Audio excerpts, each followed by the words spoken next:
नमस्तेऽस्तु भगवन् विश्वेश्वराय महादेवाय त्र्यम्बकाय त्रिपुरान्तकाय त्रिकाग्निकालाय कालाग्निरुद्राय नीलकण्ठाय मृत्युञ्जयाय सर्वेश्वराय सदाशिवाय श्रीमान् महादेवाय नमः।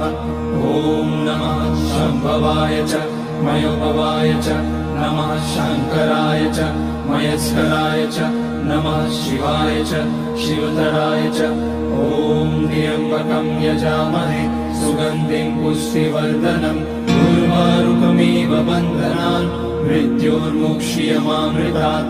नागेन्द्रहाराय त्रिलोचनाय भस्माकराय महेश्वराय नित्याय शुद्धाय दिगम्बराय तस्मै नकाराय नमः शिवाय। मन्दाकिनी सलिलचन्दन चर्चिताय नन्दीश्वर प्रमथनाथ महेश्वराय